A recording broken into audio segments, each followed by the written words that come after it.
baby, it's Friday. And, after the weekend, although the people in Minneapolis and in Portland, Oregon, and other places around the United States aren't exactly clapping because of what's been going on there. But again, what's fascinating, and Stuart and I are not going to really get into ICE and our commentary about ICE and police, whether you support the police, defund the police, it's not the issue here today. But, it's fascinating, Stuart, is this morning as I woke up to the news locally here in Montreal, the opening was what happened in Minneapolis, which is so irrelevant in Canada. It's so irrelevant. But this is how the news has been right now.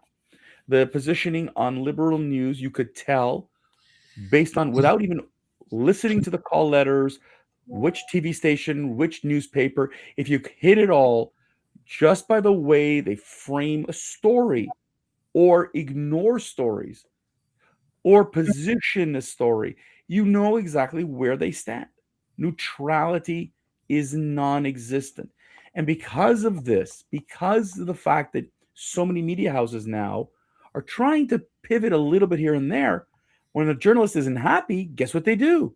They make their own podcast so that you can follow them and their agenda-based information. It's no longer neutral. Now, has it ever been neutral? Maybe. But it was a lot neutral at a certain point. Today, in the 24-hour, 7-day-a-week cycle of need to fill airtime, we've created for ourselves a vacuum that if you want to hear that the sky is green, there's a media for you. Welcome back, everybody, to the Rant Network. I'm David Solomon. He is Stuart Brisgell. We do this every Monday, Wednesday, Friday at noon Eastern. Rants about stuff like the media, stuff like politics, culture, the insanity that we are dealing with on a day-to-day basis. This is our opinion. We are not a media house, although we tend to do sometimes more research than the media. So sit back and relax as we get into the topics that, folks, you do not have a chance to talk at the dinner table because someone at the other end is going to get mad at you. But we do it anyways. Stuart, the amazing thing for me is ever since this ICE incident happened in Minneapolis, I've been flipping back and forth between Fox, Newsmax, CNN, and the rest of the other liberal media here in Canada and whatever. And I'm like watching literally two versions, and I mean two harshly different versions of the same thing. Even this morning, as they're talking about alleged gang members being shot in Portland, Oregon, the media won't go down the road that they were gang members, alleged gang members. It's that ICE shot two people. This media wants to talk about is that, whereas the other media wants to talk about the illegality of immigrants who are here. Gee whiz, Stuart, two sides of the same coin, but yet whatever you want to hear is available for you today. Stuart, you seem to be irked out about media. What say you, my friend? Even though that you're the history major and I'm not, and you're right, we do a lot of research and there's a lot of technology that helps us bring this broadcast every Monday, Wednesday, Friday. But let's go and simplify it. It's power over the signal. That began to be more exposed with the current president of the United States by the dismantling of the public broadcasting system. We tell ourselves that technology is neutral, that progress is inevitable, and that connections equal freedom. Whether it's our kids demanding their iPhones or their Android phones and being connected, whether it's the mothers or fathers wanting to have connection with their children running around. But the argument is history has never agreed with us or this. Every time humanity invents a new way to communicate, we celebrate and open the gates. And every time someone builds a wall around them, the power of media grows with technology. But is it neutral? Is there any neutrality? because neutrality grows more fragile with each and every iteration. Media is a cool infrastructure. Whoever controls that infrastructure control what moves, what spreads, what survives, whether it's the idea, money, fear, or hope. Just like David started, he watched 4 different broadcasts and thought he lived on 4 different planets. I'm putting words in his mouth, but in essence, that's what is going on. It's a battle for who's got the right message. It's an illusion. And, the first illusion wasn't Microsoft. The first illusion wasn't 1984 or 1994 with the allowing the internet to exist, which was George Bush. The first illusion was 1450. Johannes Gutenberg changed the world with movable type, printed words known as a set free. By the 1600s, presses are all over, but the government decides who can and cannot use one until it became open access, because the influence of ink of the 1800s triggered panic and literally started wars. Media moguls turned into presidents of their audience. Were they neutral? They never promised to be. You only assume that they were. But in 1930s, when Adolf Hitler and his party wanted to come to power, or Roosevelt talking about the Great Depression, confidence rose. 2 opposite extremes, right? One, known as one of the most vicious men of all time, Adolf Hitler, or Franklin D. Roosevelt, how he brought the country from the Depression and out. Radio became even more powerful than print because it traveled through the air, across borders, states, cities. And so governments went to go license airways to control them under a corporate consolidation. Then the 1950s, where TVs and radios started to appear in the next 20, 30 years in every living room around the world. But again, it was the great promise that they all gave. In the 1990s, we had the internet. No license, no borders, no gatekeepers. Anyone can speak. Anyone can build. So whether you're a communist looking for an audience, a terrorist looking for followers, or just you and I trying to just get along, be happy, and not concern ourselves with some or all of this noise. So it's kind of like, here we are looking and asking for the quiet return of gatekeepers. The power of media has also grown alongside of all this technology. And David, it's long before fiber optics cables were laid across the world. They took their seat in this distributed public publishing house, where censorship was editorial, not government or parental. This is a pattern, David, that has gone on and on and on in every iteration, whether we're deciding politics, whether we're trying to decide religion, whether we're trying to decide financial affairs, or were wars justified or not? Whether you looked at the Vietnam War, you looked at the Iraq War, or you're looking at the terror caused by political Islamists murdering, massacring hundreds and thousands of people indiscriminately, with people like Angelina Jolie, who feels that she's become so irrelevant traveling to Egypt to see the victims of Gaza, but failing to go and see what caused the event. David, we've been doing this for 5 years. And yes, I have been mostly the erratic guy for 5 years who comes in like a bull in a china shop. Considering I'm a Taurus, it's very normal. But I'm frustrated. I'm frustrated with everyone I seem to speak to today. They don't understand the difference between fact and editorial at all. They have no capacity of free thought. It's what they've been told. It's what they've heard.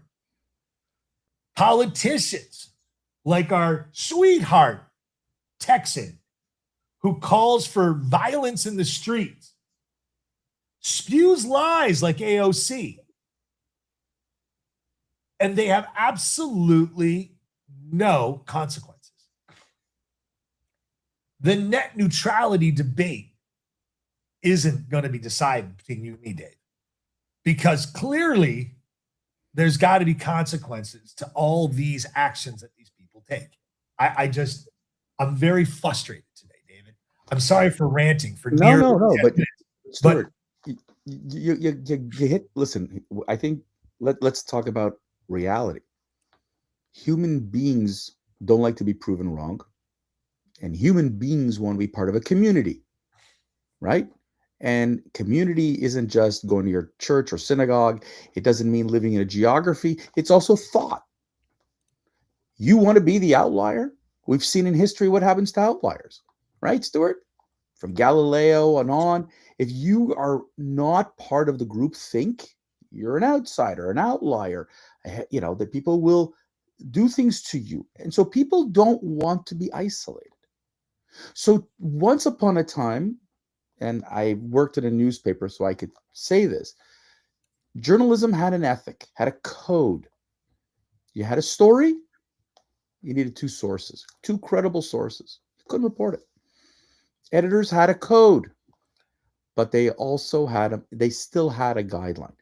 If you're a government controlling journalism or a corporation controlling journalism, an editor, a person, an individual controlled the message, how it would be edited, how it would be framed, and that was in the newspaper business since the first print of a newspaper. Radio did just amplify that, TV amplified it, and today we're dealing with all this kind of technology. Stuart, what's happening today is it's so clear on who you want and what you want. Here's an example of a story that I'm sure you have not heard of, right? The United Arab Emirates, okay, has now made a declaration to students not to go to the UK. Muslim students should not go to the UK for fear of being radicalized. Now, the incredible thing is that this should be a story. This should be a message. But what will happen? The house of cards built by certain media houses will collapse. Therefore, they would have to admit that they were wrong the entire time. That means that they would put into question other things that they do. So there are two options: report it and get pie in your face, or ignore it to continue your narrative. And that's exactly what is going on in the media today. So what ends up happening with people like you and me? We're looking for other sources. Now, the problem is that we're dealing with individualism, individual journalism. It's not no longer corporations or governments that are controlling it. It's individual journalism. And because of that, you've got everything like Pod Save America, a podcast brought to you by former Obama staffers whose only angle is to prop up the Democratic Party, destroy the Republican Party. That's all they want to talk about. By contrast, you go to the other side, you've got a guy like Ben Shapiro, who's a conservative, who will give you a different viewpoint. Same story, different viewpoint. This is what's happened today. Who is controlling these folks or overseeing it, if you don't like the word control, because they're saying it's free speech. So now journalism And if we look at TV viewership of the news, it's down. And if we look at newspapers, it's thinner than they've ever been before. And radio is consolidating and closing down all over the world because people are no longer consuming that media because it no longer fits their narrative. And as a result, what we're seeing now is greater sensationalism in these media publications to try to get you back for your eyes and your ears and your ad for advertisers. It's not about delivering the news in the right way. Stuart, good news never sold. It never sold. Only bad news, only controversy. And how we frame controversy is what matters. So when you go now to a podcast and you want to be told you are right, what controversy are they going to tell me in this podcast? Now, I don't want to listen to Pod Save America. I've heard clips. I also don't listen to Ben Shapiro.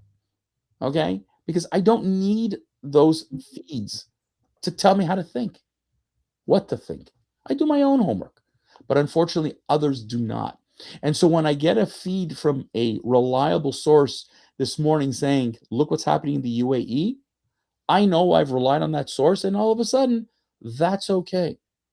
But media is no longer really our friend, it's our drug. It's become a drug to continue to pump up our good feelings, or even worse, hype up our negative feelings.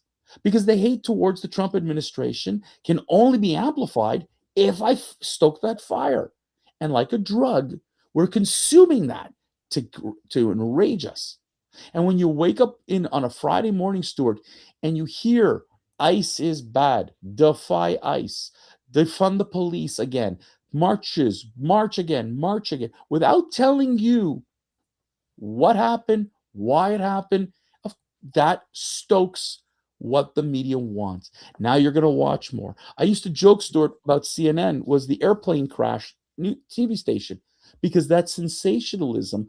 Even today, they're still talking about the Malaysian airline that disappeared. They're still bringing it back because, ooh, we have a lull in our stories. Let's go bring that back that we never found that airplane. Sensationalism. That's why you see breaking news on all of these things. Everything's breaking news. It's not breaking news. It's to catch your attention. It's to feed you with that media drug. And if you can't get enough of that, well, guess what? Now journalists from CNN and Fox and all these guys have their own podcasts. So you can get even more of this kind of drug in your system. And if you don't like those, okay, go to the guys who quit, the Megyn Kellys, the Don Lemons, all the rest of these people who are going to feed you shit. Tucker Carlson, Stuart, let me wrap it up with this. Tucker Carlson was thrown out, was told that he was nuts. And you could see how crazy he is on his thing. This is me saying it. This is my editorial statement. The man is a racist and is trying to dissuade you his way. It's working. We see it happening where JD Vance is kind of captivated by it. Others are captured by it.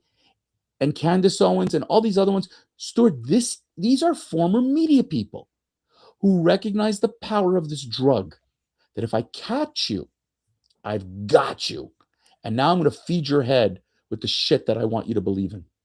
David, every revolution in communication starts with an open door and ends by who holds the keys. Mm-hmm. The internet is still open for now in the United States, not in China or Russia or some other countries. But the door doesn't close loudly. They close it one lock at a time. By the time you hear click, the choice has already been made. David, it's Friday.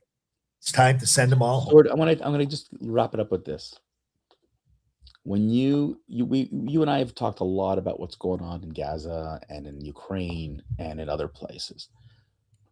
If there was ever a time to really take a look and see what the media does and how it plays it up, that Ukraine at one point back a few years ago was the number one story. Not important anymore. Doesn't matter that Ukrainians are getting killed. But as soon as we had the war in Gaza and the situation with Hamas, it took front page news. Why did the Ukrainian story no longer matter? And why are we here years later and we're still not? It still doesn't matter. And this is the question you got to ask yourself. Does your media that you choose really give you the unvarnished truth? Or should they just have a disclaimer on every episode saying, we are no longer a media, we're an editorial board? With that, ladies and gentlemen, I want to wish you all a wonderful weekend. It is the end of the second week of January. We hope that you've enjoyed yourself. We're closing in on our 6th-year anniversary. Yeah, Stuart keeps saying 5 years, but we're almost there. Guys, we love what you're doing for us. Thank you so much. Keep spreading the word on this podcast. Again, our opinions. Have a wonderful weekend, everyone.